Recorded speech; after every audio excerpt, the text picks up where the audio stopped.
What is going on, guys and gals? Brooklyn bound the raid scientist here, and today, gather around the campfire because we're going to go through the best currently available legendary raid weapons in Destiny 2. These 8 weapons I've selected are the go-to for me in many situations and forms of content, and provide, my opinion, the best value for the slots. Some are great for PvE, some are great for PvP, but in general, most of these weapons are achieved via raids and are typically aimed at PvE. In addition, I'm not including Divinity or any of the raid exotics in this list because I really wanted to focus on the legendary weapons. All of these weapons are still available in the game and were not sunset. In addition, I'm not going to necessarily rank these weapons in any specific order today, because honestly, each one has a ton of value in different scenarios.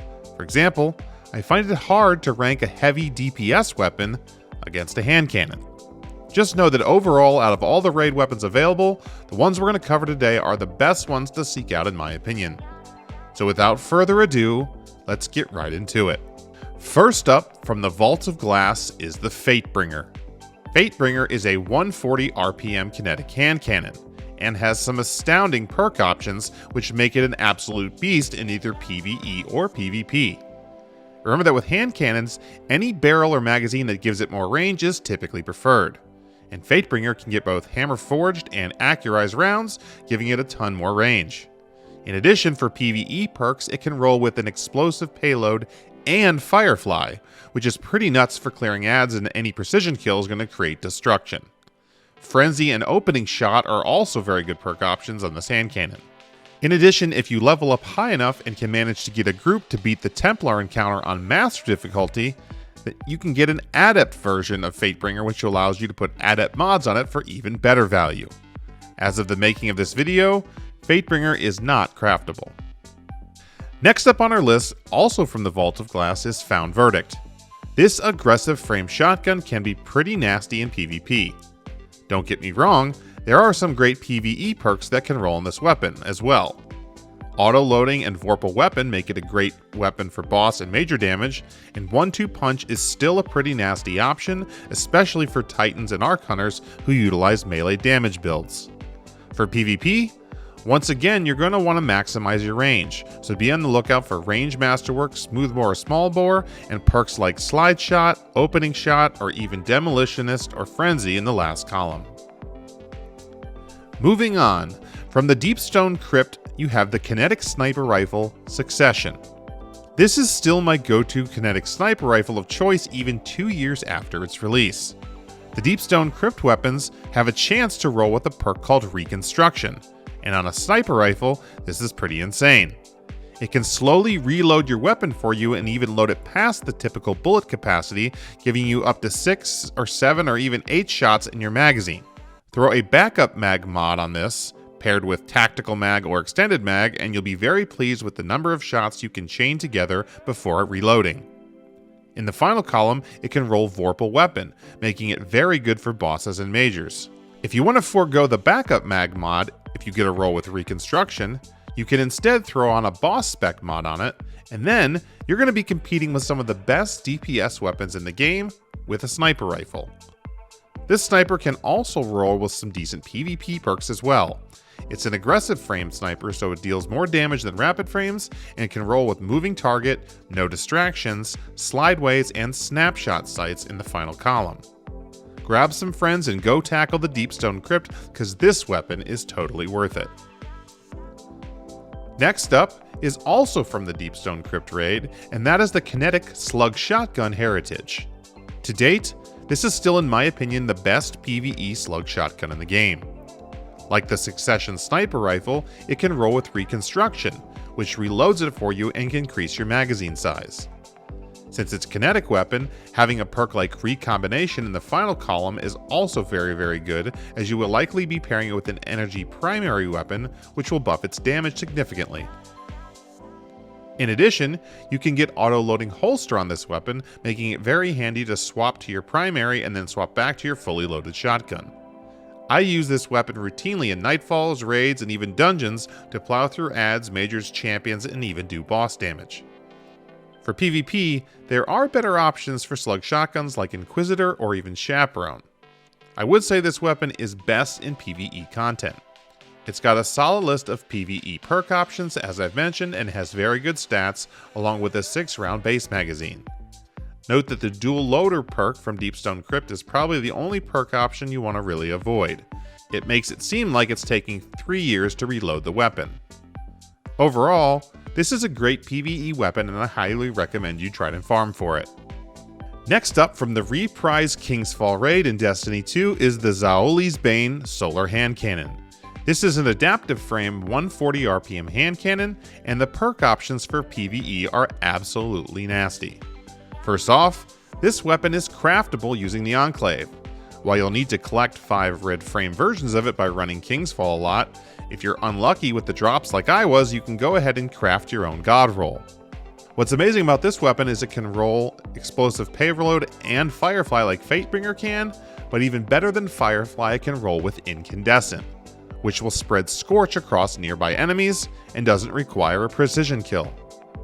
When you craft this weapon, you can get enhanced versions of these perks, which makes it an absolute monster for clearing enemies, miners, and standard encounters. If you can get accurized rounds to increase its range, it makes it even better. The only downside to this weapon at all is its reload is a little bit slower for 140 hand cannons, but it can roll with a reload masterwork or range masterwork, which is what I recommend looking for. Finally, if you run a solar subclass, you can even increase the scorch time even more with some aspects and fragments, making this even more lethal when paired with solar subclasses overall. And in addition, all the reprised Kingsfall weapons have an origin perk called Runneth Over, which allows you to overflow the magazine when reloading your teammates. This amazing perk on this hand cannon because it reduces the number of reloads you essentially need to do. Alright, next up, and also from the Kingsfall raid in Destiny 2 is the Doom of Chelchis. This is a void precision frame scout rifle, and while scout rifles may not always be the absolute meta in PvE content, the truth is this weapon is the best in slot energy scout rifle in the game. I would personally rank this slightly above Tarnished Metal just because of the perk combination options. In addition, scout rifles consistently are required in many Nightfalls and champion-based activities due to regularly having some type of champion mod tied to them. Perk-wise, what makes this scout unique is that it can roll with both Explosive Payload and Dragonfly, or Firefly and Dragonfly, which are both top tier for clearing miners. Frenzy is also available in the perk options, which is a good perk to have on a scout rifle as it'll increase your damage and handling and reload speed. Just like Zaouli's Bane and other Kingsfall weapons, this weapon is craftable, so if you farm Kingsfall enough to get 5 red frames, you can craft your ideal roll, and get the enhanced versions of those perks. This gives it a leg up on things like Aisha's Embrace, Internal Blazon, Vouchsafe, and others. You can also get an adept version of this weapon, and Zaouli's Bane for that matter, which I forgot to mention, from Master Kingsfall. But honestly, since the normal versions are craftable, and the adept weapons can't have an enhanced perks yet, aka coming in Lightfall, the craftable version of Doom of Chelchis is just better. Alright, moving on, we have the Cataclysmic Heavy Linear Fusion Rifle from the Vow of the Disciple raid. This is a solar linear fusion rifle that has one major job, and it is to shell out a ton of damage to bosses, champions, and majors. Currently in the game, the best option for DPS to raid bosses and dungeon bosses is linear fusion rifles, and Cataclysmic is at the top. This is due to having 2 insane perk options. First is 4th times a charm, which will give you 2 shots back into your magazine if you continuously hit your crit shots. And secondly, and more importantly, the new perk from Witch Queen is Bait and Switch. While it requires a little activation energy to activate this perk, Bait and Switch gives you a 35% damage buff for 10 seconds, and this buff stacks with pretty much everything. With this damage buff, you get a slight edge in total damage output over Taipan, Storm Chaser, and Reed's Regret. In addition, this weapon is solar, which means you can generate solar elemental wells to proc the Font of Might buff onto it relatively easily. While you can proc Font of Might with any element, typically stasis wells and solar wells are the easiest to generate. So for dungeon bosses and raid bosses, slap a boss spec mod on it and Cataclysmic is the highest damaging legendary heavy weapon in the game right now. And once again, it is craftable. So with enough drops, you can even get enhanced versions of these perks, making the bait and switch timer 11 seconds and giving you even more leeway on precision shots with 4 times the charm. Now this weapon is highly dependent upon its rolls, however. If you aren't lucky enough to get these perks, or you don't like having to activate bait and switch, then a good Storm Chaser or Taipan will do just as good of a job. As far as raid weapons go, this is arguably the best heavy raid weapon in Destiny 2, so go get yourself one. And finally, I'll save in my opinion the best for last. From the Vow of the Disciple raid is the Arc Wave Frame Grenade Launcher, Forbearance. This weapon's ridiculous. It shoots an arc wave across the ground, destroying anything in its path. It works the same as the Void Deafening Whisper or the Solar Explosive Personality, which are also good. However, what makes Forbearance even better than them is it can roll with Chain Reaction and Ambitious Assassin. Chain Reaction literally will chain arc bolts across enemies' damage from this weapon and can clear out waves of enemies with absolute ease. In addition, paired with Ambitious Assassin, reloading after a kill will give you 2 shots in the magazine, which is unreal for a grenade launcher. It also comes with the Soul Drinker Origin trait, which reloads your health a little bit from damaging enemies before you reload. And since this weapon is generally used for clearing out waves of enemies, this bonus intrinsic perk makes it even better. Finally, which may seem routine at this point in the video, this weapon is also craftable. So if you unlock 5 red frames to unlock the pattern, you can put whatever perks on it you want, including the ones I've listed. Since this weapon has released, it's very hard for me to use anything else. Wave frame grenade launchers go right through Phalanx shields and other groups of enemy with ease, making it the best utility weapon in Destiny 2. Hands down. And there you have it, Brooklyn's list of the 8 best legendary raid weapons in Destiny 2 that are still available and not sunset. Find yourself a fire team and go out into those raids and start farming, because these weapons will become a major part of your arsenal. If you need help forming fire teams for raids, remember there are a ton of LFG options out there via the Bungie app, forums, Discord, Xbox LFG, and so on.